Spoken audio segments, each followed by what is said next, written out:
So back in 2022, something happened that sent a total shockwave through the global food scene. A massive international food ranking came out, and the result, well, it left chefs and foodies everywhere completely stunned. You have to wonder, right? What dish could possibly take the crown from the giants of world cuisine? The winner, taking that coveted #1 spot, was Japanese Katsu Curry. Yeah, that's right. A humble, delicious, comforting plate of fried pork over rice and curry sauce was crowned the king. And look, this wasn't some tiny little online poll. This was the best traditional food in the world ranking from Taste Atlas. We're talking about an online encyclopedia of food that gets its ratings from real people from all over the globe. So yeah, this was the real deal. So this brings us to the big mystery we're going to solve today. How on earth did this happen? How did a Japanese adaptation of curry manage to beat out Italian pizza, French classics, and, get this, even the original Indian curries it came from? Well, the answer is a kind of structural genius, and we are going to break it all down. Okay, first things first, we have to look at the dish itself. Katsu Curry's victory was no accident. It is practically engineered for you to love it. So let's do a little forensic breakdown of what makes it so special. The secret really lies in what you could call a layered umami structure. See, it's not just about one thing being done really well. It's about the fusion of two perfectly engineered culinary components, the ultimate fried meat and the ultimate sauce, that come together to create one flawless experience. And this slide really breaks down those two giants perfectly. On the one hand, you've got the Tonkatsu, which is just the absolute peak of Japanese frying technique. It uses these coarse panko breadcrumbs that create this incredible, satisfying crunch, which is a direct reward signal to your brain, all while locking in the pork's juices. And then on the other side, you've got the Japanese curry roux. It's this thick, rich sauce that started with Indian spices, but was transformed through British stew culture. It's basically a concentrated blast of umami from things like caramelized onions and rich meat stock. So when you combine that ultimate fried meat and that ultimate sauce and pour it all over a bed of fluffy rice, you get what some people call the golden rectangle of cravings.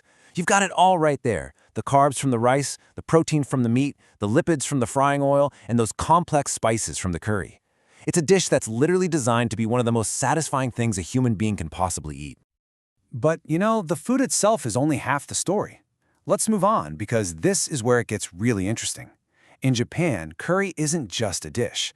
It's a core part of the national infrastructure, and it's all designed to create a lifelong love affair with the stuff.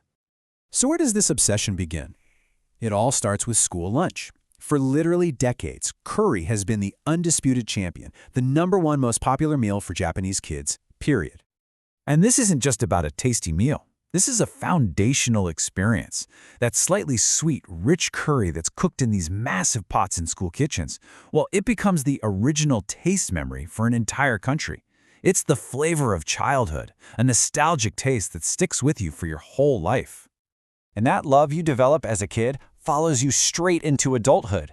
Seriously, if you walk into any Japanese supermarket, you are met with a truly unbelievable sight, something you can only describe as the wall of curry roux. We're talking an entire aisle filled with dozens of different brands, all offering their own unique spice blends and flavor profiles. And this obsession doesn't just stop with rice. That curry flavor has been adapted into everything from curry udon noodles to curry pan, which is this delicious, savory fried bread. I mean, this is all the proof you need that curry is a true Japanese soul food. So, we've got a perfectly constructed dish, and we've got an entire culture that's primed from childhood to love it. The third piece of this puzzle is the incredible engine of personalization that makes curry uniquely yours. And the perfect example of this is CoCo Ichibanya, which is the world's largest curry chain. When you go there, curry stops being just a recipe and becomes, well, you could almost call it a personalized engineering product. See, you don't just walk in and order the curry. Oh no. You choose your spice level, you choose the exact amount of rice you want, and then you dive into this huge menu of toppings. Cheese, spinach, fried chicken, all kinds of vegetables. The number of possible combinations runs into the tens of thousands. You are literally crafting your own perfect, bespoke plate of curry. Now, Katsu Curry is the undisputed king. A lot of connoisseurs will give you a little pro tip. Try the pork Shabu Curry. The logic here is actually fascinating. Katsu sits on top of the sauce, right? So you get these distinct bites. But the thin slices of shabu shabu pork, they basically dissolve into the sauce. This means every single spoonful is a perfect blend of rice, roux, and meat. It maximizes the umami information density in every single bite. It's a totally different, more integrated experience. All right, for our final section, let's pull back the curtain and share the secrets that take Japanese curry from being just great to being absolutely legendary. These are the kinds of hacks that come straight out of a Japanese home kitchen.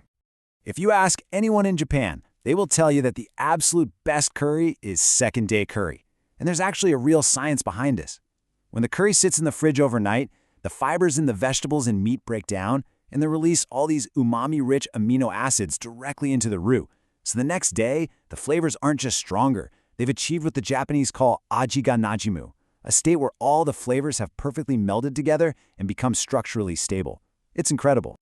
But wait, the magic doesn't stop there. The final touch, the thing that makes home cooking so special, is the Japanese tradition of adding kakushi aji, which basically means secret ingredients to the pot. And this is where true alchemy happens.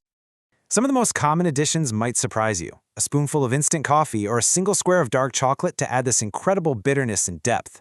A little bit of honey can round it out with some sweetness, and a splash of soy sauce introduces a whole other layer of salty umami. Each one of these simple little additions transforms a standard curry into something that tastes like it came from a professional kitchen. So when you put it all together, the perfect structural design of the dish, the lifelong cultural conditioning that starts in childhood, and the almost infinite potential for personalization, the conclusion becomes pretty clear. Katsu Curry's victory in 2022 wasn't some huge shock. It was, when you think about it, practically inevitable. It's this beautiful alchemy of global influences, all refined by a uniquely Japanese obsession with perfection.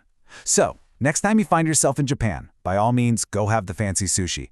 But whatever you do, don't miss out on what is, officially, the world's #1 comfort food. So, I'll just leave you with this question.